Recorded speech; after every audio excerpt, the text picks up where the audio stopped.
So the PS5 Pro speculations are actually confirmed by Sony now.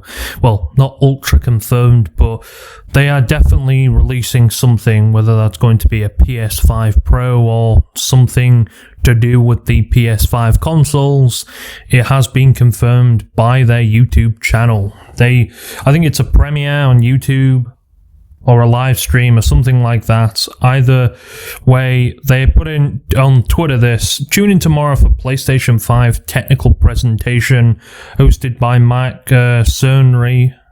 The 9-minute stream begins September the 10th at 8 a.m. PT, 4 p.m. BST. And then it shows you here, youtube.com/PlayStation. So what is this going to include, and could it be a PlayStation 5 Pro reveal like people say? Now, who knows? This could be that. I'm probably guessing it's most likely going to be a PS5 Pro released or reveal. I'm guessing towards like maybe November time. They're probably going to reveal it, maybe late October. There's probably obviously going to be a pre-order. That's going to be an awful and dreadful time to actually try and get one of these. I'm gonna just wait until after Christmas. If it actually, again, after Christmas, there's normally deals and savings and stuff like that on these things.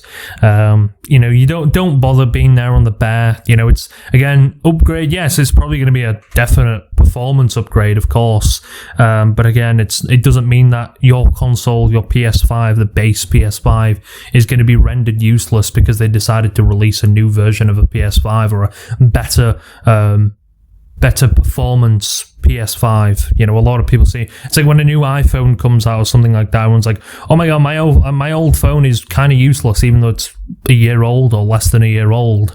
It doesn't exactly mean that. Now, these consoles are coming up on their 4-year life cycle now. It'll be 4 years soon, so they will be getting on. They're getting on with their age and stuff like that. So it's understandable why they put out a mid-gen refreshment console, and it's cool to see this. I'm very happy. Again, I don't know if this is going to be officially something to do with the PS5 Pro. My guess it's more likely to be that, because why would they reveal something else? But again, I am very happy to see this. They did put out a PlayStation blog, which I'm assuming is telling us what exactly is going to be announced. Let's have a look at that. So this is the blog that they put out. Tune in tomorrow for a PlayStation 5 technical presentation. 9-minute stream begins tomorrow. Join us for our live stream presentation hosted by Mark Cerny, lead architect of the PS5 console. The 9-minute technical presentation will focus on the PS5 and innovations in gaming technology. Yeah, this has to be the PS5 Pro. If it's not, then I'd be very, very shocked. Obviously, regarding the co-streaming and video on demand, please note that this broadcast may include copyrighted music. That's just talking about people who restream it. But yeah, other than that, that's pretty cool to see. Again, I would love to see some new innovations as well. Now, I have seen this rumor floating around on Twitter about PS. Now, this rumor's kind of been a rumor for a little while. Sometime this year, people have come out about the PS5 actually having backwards compatibility. Now, that's one thing that I'm sure a lot of PS fans have been asking. In fact, that's kind of one of the reasons I kind of moved a little bit over to the Xbox, because of backwards compatibility. It's a huge thing for me. Playing older games, I love being able to do that, and not being able to do that on a PS5 or the PS consoles, the PS4 as well, is kind of a shit show. Now, you can still play some backwards compatible games, but the list is very vague, and it's just not. It's like a very select few games, and you have to purchase them or play them through the PS5 premium subscription, which I don't really like. So, I kind of want backwards compatibility. It's one thing I've always wanted from PlayStation.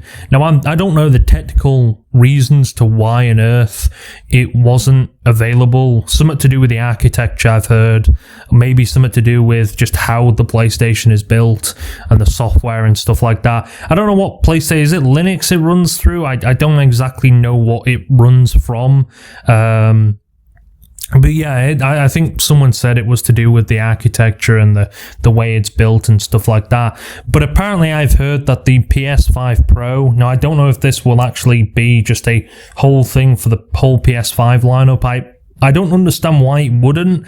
Locking backwards compatibility behind one console surely is a bit of a fuck you to everybody who wants to have backwards compatibility. Xbox allow that on even the Xbox One, for fuck's sake. Again, it would be something I would, maybe not the PS4. I don't think they're bothering with that anymore, even though nearly half of the players who have a PlayStation are still on the PS4. So maybe we'll see backwards compatibility there. I highly, highly doubt it. I don't, again, if this is this might be a rumor, but if it is true, that would be pretty cool if they just released it for all consoles.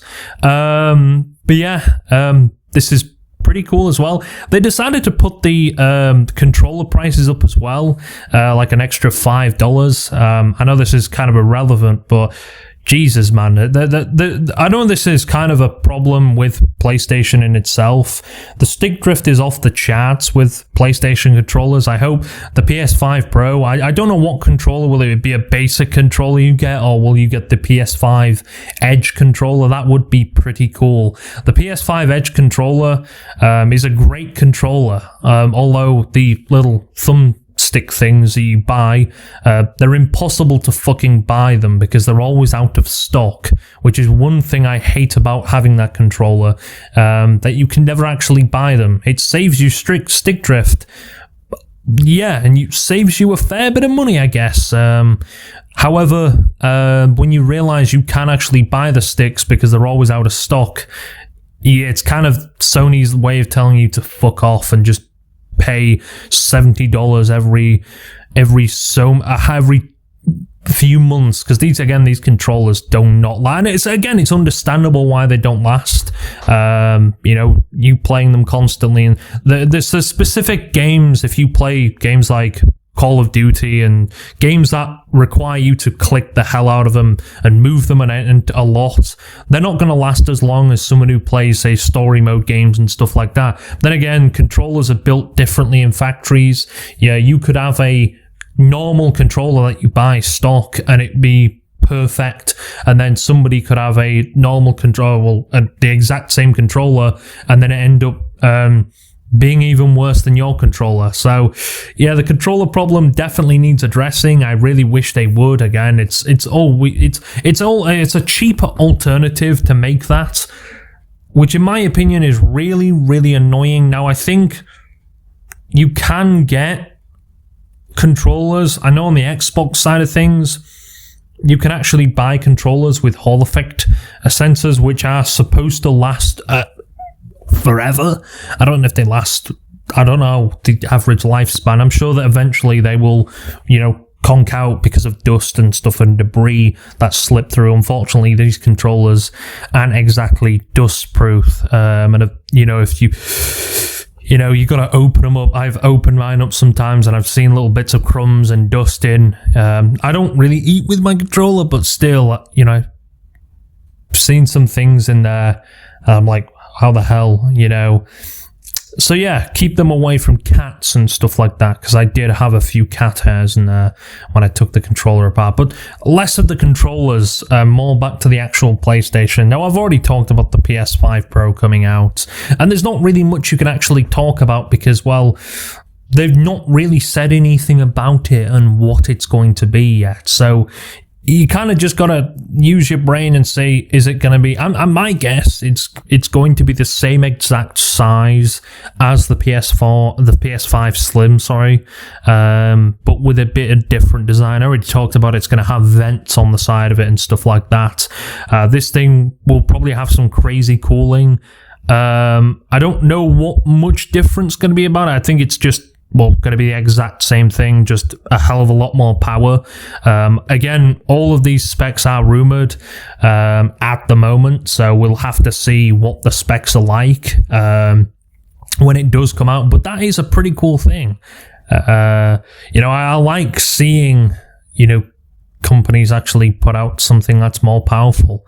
It still won't be as powerful as a PC though, because I think Nvidia they're going to end up revealing their GPUs this year or next year. Is it? I don't know when they actually reveal them, but I think it's this year. I'm not too sure. The 50 series, or should I call it the selling your kidney series, because they ain't gonna be cheap, although they've had a pretty successful financial year, Nvidia, so I don't see why they wouldn't just drop them down a little bit, right? But yeah, then again, Sony, I guess, are revealing this a little bit closer because they just forked out. I don't know exactly how much they wasted on Concord, but it's well over 100 million, I've heard, which, wow, is a lot of money just to waste on a game that lasted less than 2 weeks, didn't even break the 2-week mark. That's an absolute failure from them, and I guess it's time, let's reveal this console now, although I don't know how much they're actually going to make off the consoles, because let's be honest, it's a very weird situation. There's people that say they lose money on consoles. I'm sure they make a fair little bit of money on consoles. They probably make more money from the controllers than they do the console, which is the reason why they have the stick drift problem. And there was a video going viral on YouTube. It's Sony Scam or something. I recommend watching it. It's a very good video, and it actually kind of highlights the problem with Sony and many other companies. But this specifically was about Sony, about their controller problems and how they manipulate it to make a hell of a lot more money. Well, they must be making a lot more money, because why on earth would you add something like that? But again, I would love to see some power from this beast. Some people are saying this thing could run at 8K. I know there was the thing on PlayStation. I think they've removed it from boxes now, but it did used to say for a while on the PlayStation box 8K. Now, people speculated, why did it say that? Some people say it said that because it could run movies in 4K, in 8K, and it could run some things in 8K, but I don't think it actually officially supports 8K as of yet anyway. I don't even think the PS5 Pro will support 8K. I think we're maybe a good generation or two off actually seeing 8K properly in consoles. Again, the average person is probably just on 4K now within gaming, maybe 1080p. I'd say 1440p to 1080p, 1440p or 4K are probably the most common resolutions around for gaming. I don't see that many people, unless you've got the money to fork out. I mean, the average 8K TV can cost upwards of 2,000. It's quite a lot of money. And again, the support for consoles, heck, even PCs aren't really that supportive of 8K yet. You can definitely run, I'm probably sure you can run the 4090 at 8K, but I doubt it will run in an experience that you would want it to run anyway. It probably maybe touches the 60 FPS mark, but it honestly depends what game you play, doesn't it? So it would be a very shocker if I did, or if it did say that it would run at 8K. That would be, I'm like, holy shit, that's very impressive. I highly doubt it if it does. Again, this might not even be about the PS5 Pro, but I'm very certain it is, because, well, why on earth what are they talking about? Unless it's about, again, backwards compatibility. That's another thing I would really love to see them proper nail down. Just older games, maybe older Call of Duties and stuff. That's kind of one thing Xbox has had on PlayStation. While it's not been the huge thing, and Microsoft don't really go and use it as a selling point, unfortunately. They kind of do, but they kind of don't. It's never really marketed on the box, I don't think.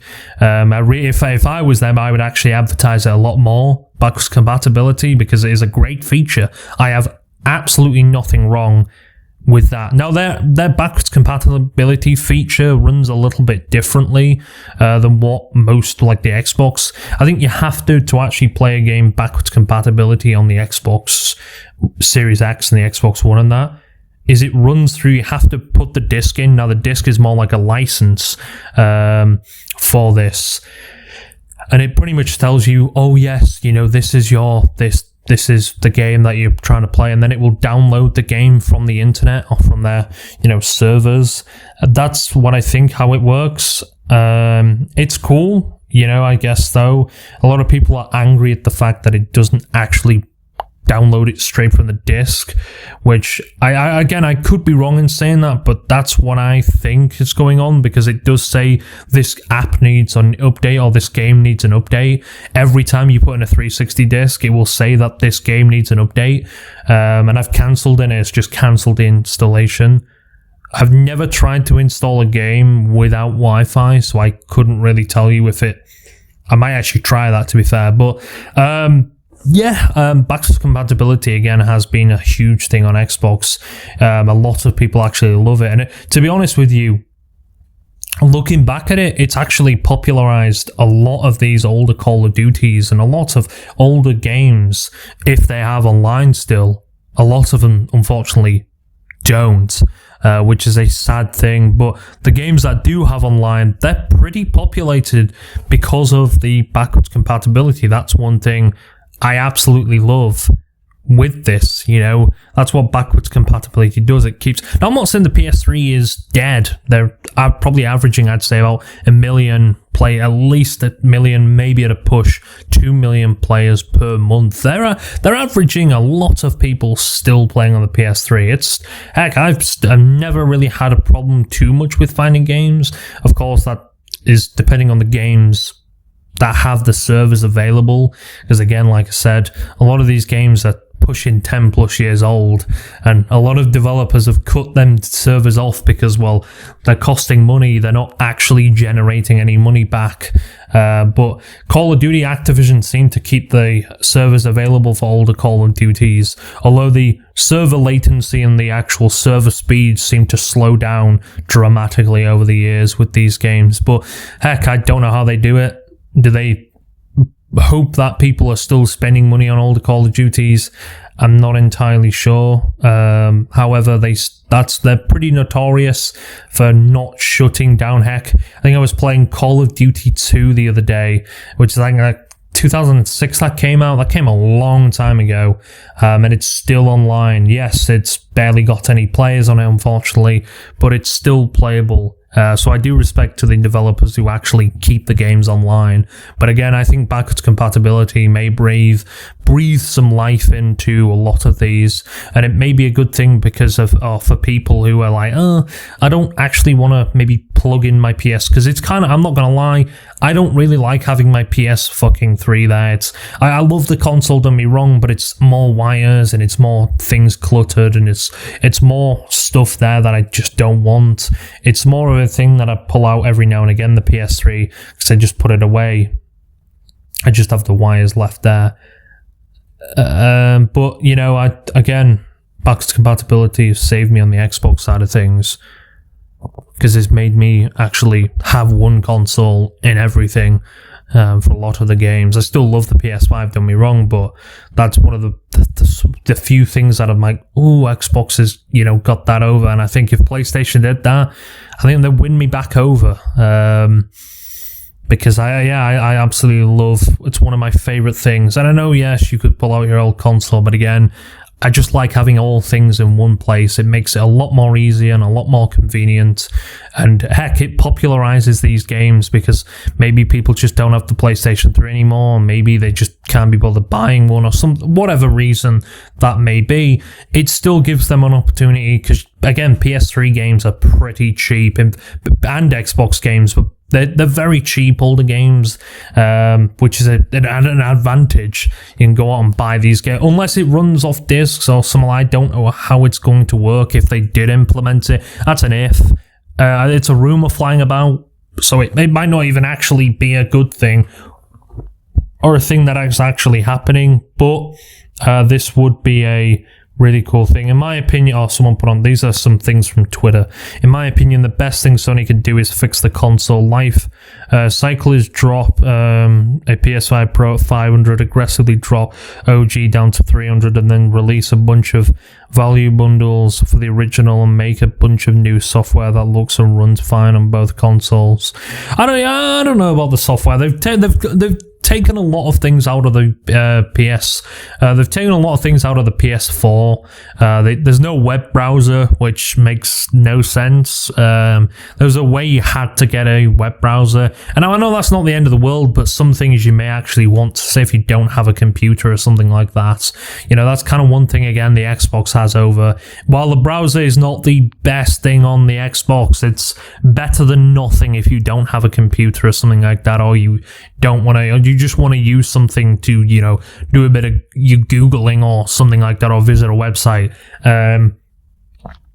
That's one thing the PlayStation 5 has. Don't think it still has, which again doesn't make any actual sense whatsoever. However, yes, I do think that is pretty cool that they would think of not releasing that. And themes as well. Themes have gone. I know that was a big thing on the PS4 and the PS3. I loved themes. I think when you download... Now, not every game would do it, but you could download a theme. It'd be really cool. Like I think on my PS3 at the moment, I have like a Bioshock one. I have a Little Big Planet theme as well. Some games would do it, some wouldn't. I think you could get Call of Duty themes as well for the PlayStation 4 if you pre-order or something like that, which is really cool. But again, you know, it's kind of sad to see. Now they kind of have themes, but instead of you pick your own theme, it actually plays the game's sort of audio. So really like the artwork. It's really cool how they've done it. I actually do like it. I don't know if they're ever going to change the software and probably say, I think what's stuck with this console now is probably going to be stuck with it until the end of its life cycle, unless, they've changed it. And don't get me wrong, I like the software, but I do miss some of the old features. And I guess innovating, they've got to do fresh. They can't keep with the old, out with the old, in with the new, sorry. So yes, I understand that, and again, I don't have anything really against them doing that. But again, this is something cool. 9 minutes, people are obviously making jokes about the reason it's 9 minutes because they have no games. Yeah, I personally, I think the PS5 Pro is one of them things. There's no real games as of yet that have really got the unless there are some games coming out. I'm guessing it'll fix previous games with stutter problems and stuff like that. Like Black Myth Wukong is having some problems with running and stuff like that on the baseline PS4. So I wonder if this will actually help it a little bit more. I think it's got a little bit more RAM and stuff like that in it to help along them lines. But again, this is pretty cool. But again, like I said, do we really need a PS5 Pro? How much? If I remember correctly, the PS4 Pro wasn't. I think it was like $300 around that mark, $300 to $400.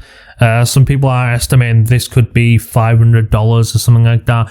Again, I don't really know. They can't release it at a crazy price, but again, this is like a Pro console. It's like Apple's version of like the MacBook Pro. It's going to be increasingly more than the baseline. But I assume they could use this as well to push the sales of the current gen consoles, because like, oh yeah, bear in mind the PS5 Pro and the original PS5 has gone down in price. We've decided to knock the price down because of the new PS5 Pro, which I'm sure will help a lot of people, because I think that's the number one reason that some people aren't switching. Well, there's probably numerous reasons. I think one of them reasons being it's pretty expensive still. I think it hasn't dropped down dramatically, and in some parts of the world, I think Japan, they've decided to put the price up for the consoles. So, you know, it's not really helping anything, to be honest, putting the prices up when some people just can't afford one. So it would be cool if they use this a little bit of an advantage and drop the other consoles down just a tad bit. But again, judging by they've put even the controller prices up, I don't think that's going to happen anytime soon, in my opinion. But again, we don't know. But yeah, I kind of do. I'm excited to see what Sony have actually got revealing, or what they've been cooking behind the scenes. This is going to be pretty exciting. Will I be buying one day one? Hell no. Will I be buying one a few months after? Maybe. I want to kind of... So I'm not like... I don't want to be the guinea pig. I hate being the guinea pig for certain stuff, especially hardware. I let people buy it and let the tech reviewers do their jobs, what they're supposed to do. Like when you're buying a phone or something, I always wait for a specific YouTuber, like Mr. Who's the Boss and stuff like that, to do their proper, discussions and stuff like that, and teardowns and, other things. So, that's what I like to wait for, the people who actually create content and, do their jobs like that. Because, being a guinea pig for this type of stuff isn't great. I know the PS4 Pro had quite a fair bit of issues with it, like the loud disk drive. The fans were fairly loud on it, and that's not really an uncommon thing, though. It's not really surprising too much. Again, it's a pretty powerful console. And the PS5 is pretty quiet for the most part. I mean, unless you're playing a really intensive game, yes, the fans will ramp up like crazy, but I've never experienced... I mean, to be fair, I mostly play PS4 games on it, but, I've played a few PS5 games on it, and I haven't really experienced any problems with it as of yet, so that is pretty cool. But I do think this will be an innovative console, and I hope to God it's got some pretty decent specs. I hope it has anyway. It should do. It's a PS5 Pro. There's no way, but again, some people saying 8K is possible. It could be possible, yes. I highly doubt it, though. But yeah, it's pretty cool. I'm happy to see where we go with the PS line, and I wonder if they will end up budging the older consoles down a little bit in price. Who knows?